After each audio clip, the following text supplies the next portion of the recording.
Faith and Kevin Baden were victims of the CPS in Michigan. They lost 4 boys to the system on November 7th of 2003 for failure to protect and medical neglect.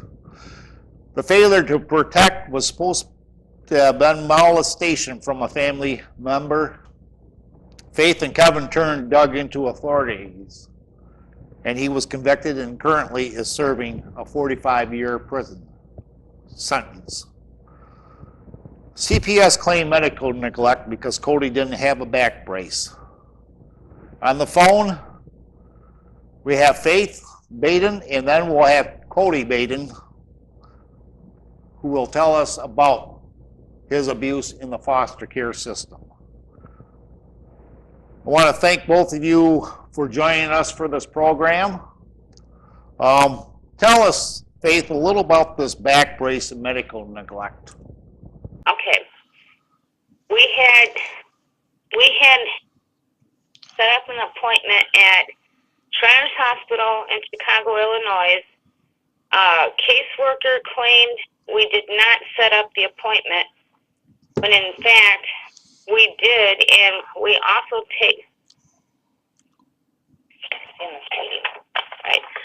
taken Kody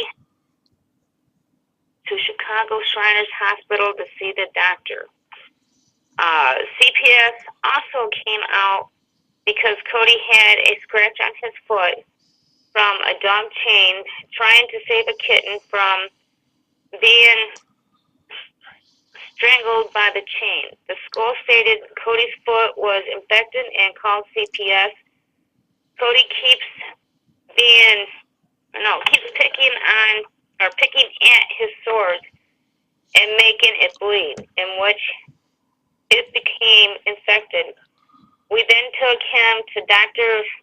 Cornell in Whittemore, Michigan. The doctor got after Kody to stop picking at his foot. Dr. Cornell gave us cream for his foot plus antibiotic 2 weeks later. Kody's foot healed 2 weeks after we went to doctor with Kody.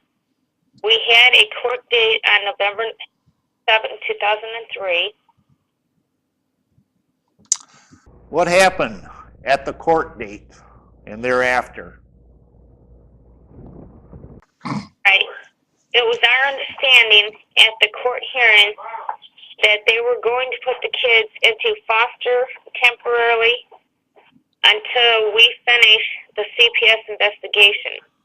But we instead, when we went to court that morning, they were in the process of taking the kids out of the school, as we were being threatened by the prosecutor that we had to admit to at least 2 charges out of 10 against us.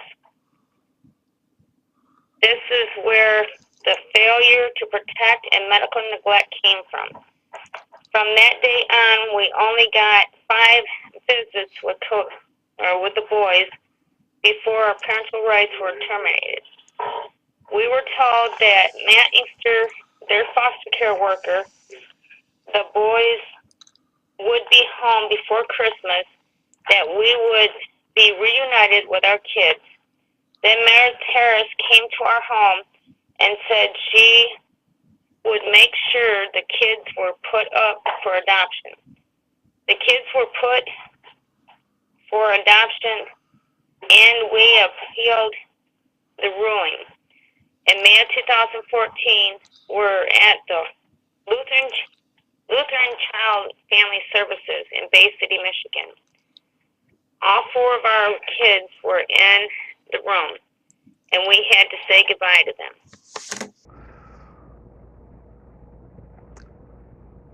Now I'd like to direct our attention to Kody and his experience in the foster care system.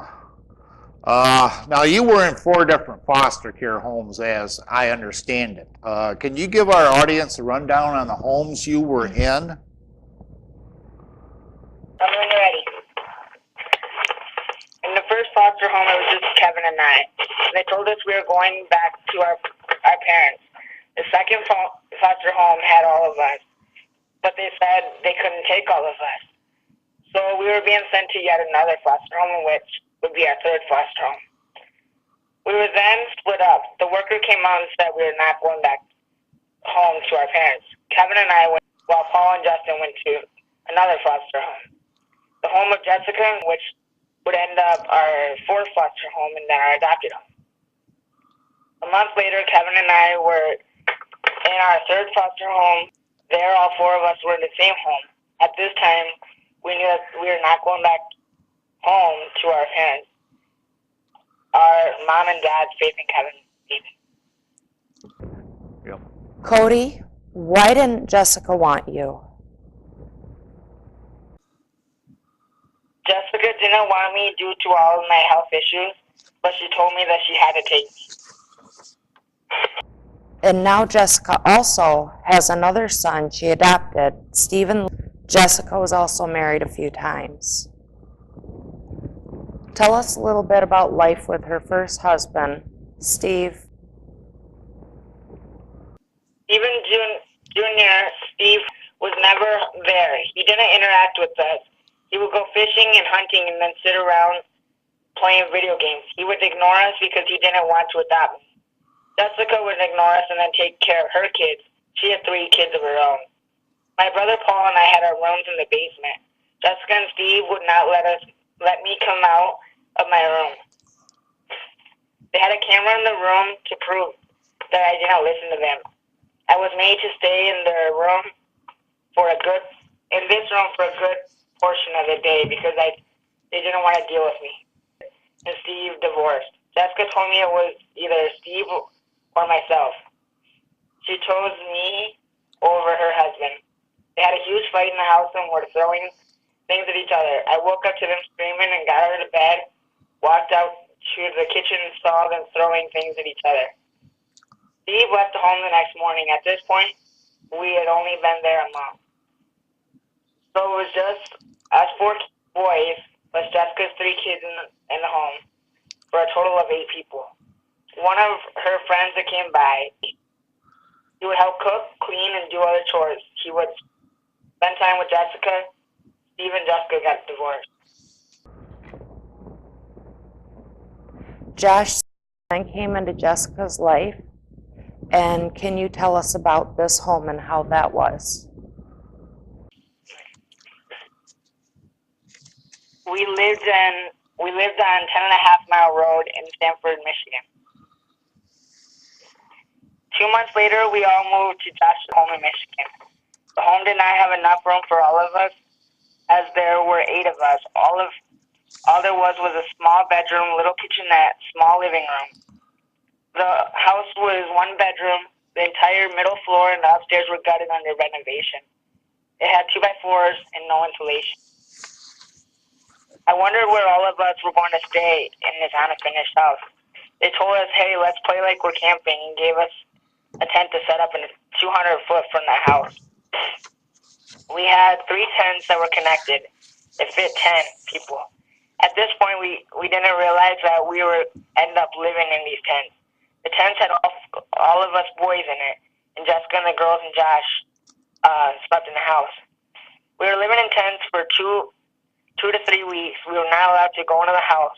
We were only allowed to go into the garage or the pole barn. They would bring food out to us as we had to eat outside.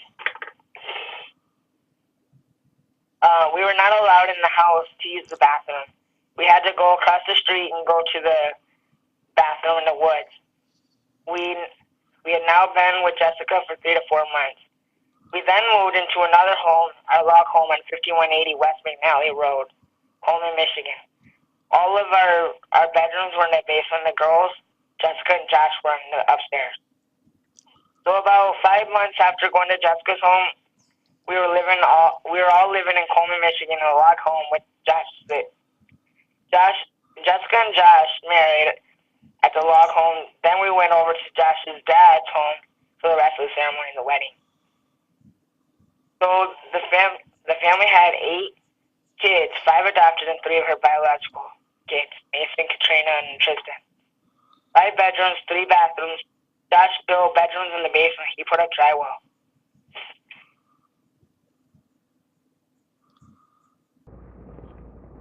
they had a room just for you. Can you tell us what happened in this room? Josh would say, if you were going crazy, you can go crazy in this room, so I don't have to hear it. The room had to the right had a huge pile of 2x4s built in the closet. The floor was concrete, no rugs or carpeting. It was a non-finished door and a window in the room. They would say, check my pockets to make sure I didn't have anything to hurt myself with. And then they would put me in a room, lock the door behind from the outside, and have me write sentences such as, I will listen, I will not do something stupid, I will think about what I am doing, I will not talk back, I will show some responsibility. They would not allow me to bring anything to the room to help time pass. It was in this room alone. I was in this room alone with just a pen, paper, and an air mattress, and nothing more.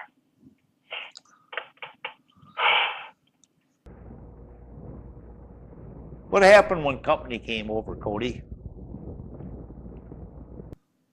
When company came over, I had to go upstairs under supervision of one of my brothers. If nobody would supervise me, they would put me into the room and lock it from the outside. Josh put up chicken wire over the window that was in this room so I wouldn't get out, as I would sometimes crawl out the window and go into the garage. After the chicken wire was put up, the window was not open. I was in this room from 2006 to 2009, on and off. I was locked in the basement room for 2 months straight because I was fighting with my sibling.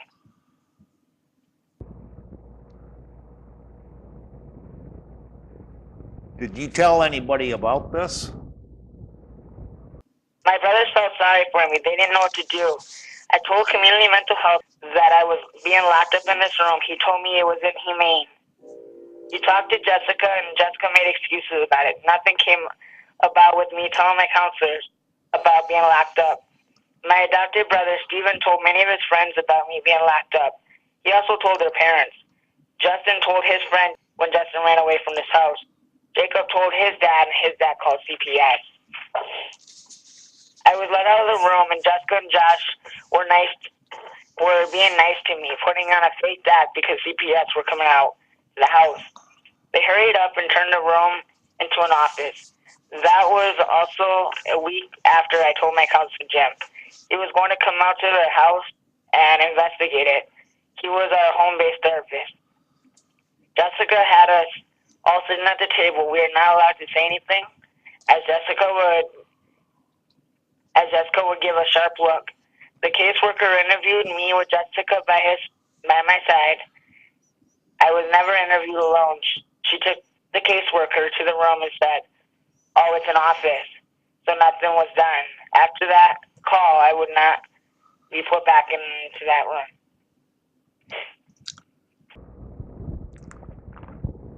You had a brother named Justin who was murdered in this home.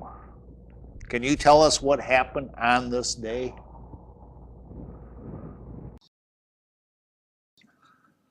We had just got a shed moved to our house. We were painting it. Stephen was poking us with nails as we were moving things inside the shed.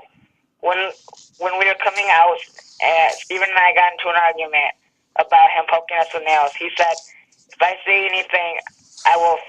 say something, I will follow through with it. And Jessica asked if he wanted to go for a run. While they were running, they were talking about his future. He was all happy when he got back. Stephen and Justin was doing dishes. Stephen then took a knife and put it under his pillow. When we came in, and he and Josh were playing hit for hit, and Stephen got hurt and started crying. Josh said, "You want to be a bitch, then go to bed." Stephen went to bed, and then he woke up and killed my brother. Stephen killed my brother Justin the next morning. Then he attacked me and Kevin as well as Josh. He stood at the end of my bed 3 times. The third time, he stabbed me in the collar and cut off the tip of my finger. Kevin heard me screaming and jumped down and turned on the lights. He attacked Kevin and stabbed him several times in the face, shoulder, chest, and stomach. Justin heard Kevin screaming and came out and said, "What the heck?" And then Steven stabbed him in the jugular vein as well as the back. Kevin ran upstairs as Justin was being stabbed, yelled for Josh to get the gun. Steven is trying to kill everybody. Then Kevin passed out behind the sofa.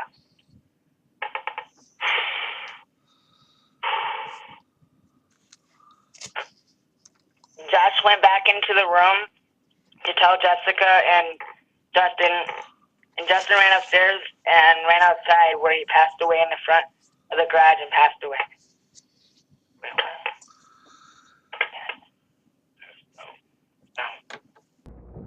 Your adopted mother, Jessica, got married again to a Marine. There you moved 3 more times until you moved to San Diego, California. Tell us of the abuse there in that home.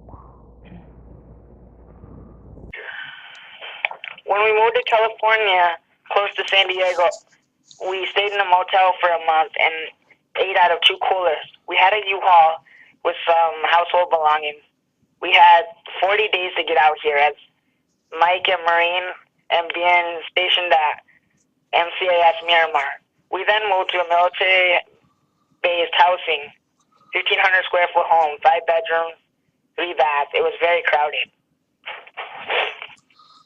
I was put in the laundry room for my room. The girls shared a room, and the other 2 boys had their own room. But again, I was put in the laundry room. Jessica became pregnant. She had a baby on March 8th. Abuse started again the second day we were in the house. I was a baby. I was body slammed by Michael because he thought I called one of the girls a bitch. Jessica had a policy that Michael could do whatever he wanted. He just couldn't leave a mark. I was sitting at the kitchen table and Michael threw hot coffee in Kevin's face and made Kevin clean it up and said it was Kevin's fault because Kevin sent an email to his girlfriend that Mike disliked. We were all micromanaged so that they would know everything that we were doing so that we could not talk about what was going on in their home. In that home, they had me in the laundry room with a camera on it. They had me under surveillance 24/7, and they would watch the video when they got back to make sure I didn't move. I was not allowed to be near the girls. She would threaten me and say that I touched the girls when I didn't comply with her. I got into trouble at school for bringing a chisel home, and she told Mike she felt unsafe for me and that I needed to go to a residential home for the mentally ill because she felt unsafe around me. I told her I would never go to one or I would run away. Verbal abuse all the time. What about Christmas and birthdays? Can you tell us about that? And what happened when you actually turned 18? How did that change things? There was verbal abuse all the time. Christmas would come around and she would say, "You don't deserve anything." Others would get whatever they want and I would get socks and underwear. On my birthday, I was never allowed to have a cake. It was made and it would sit on the counter and I would not be allowed to touch it. If I did, I would get grounded longer. Nobody was allowed to eat the cake. It would sit there until it was hard and crusty and then she would just throw it away. Jessica would always say, 18 cannot come soon enough.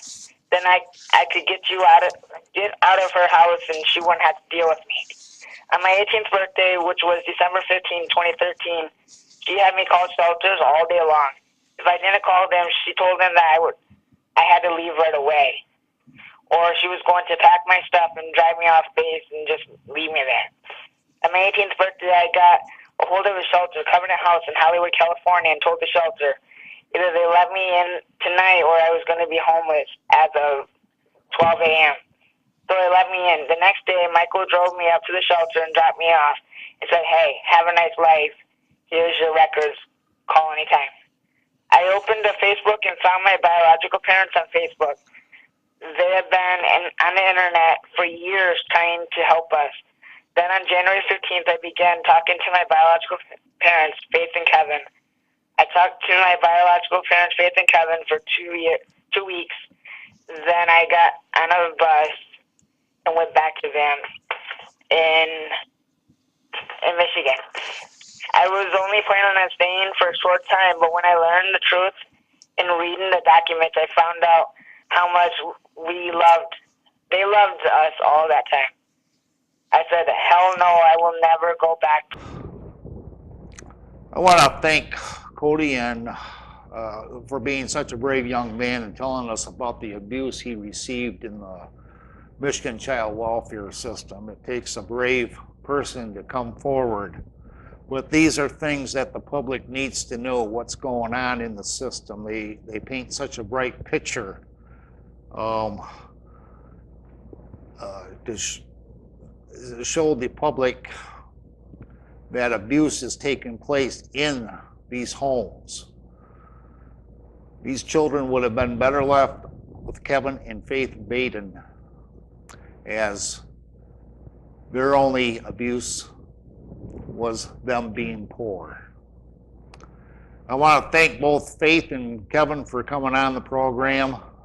We wish you best of luck. We're happy that you're reunited. So thank you both. Thanks for having us. Thanks for having us. It takes a lot of courage to come forward and speak out, and I just want to say that I'm incredibly impressed that you are doing so and that you are helping others to see what's going on in the system that's failing to protect children. So we appreciate that, and I really commend you. That's very courageous.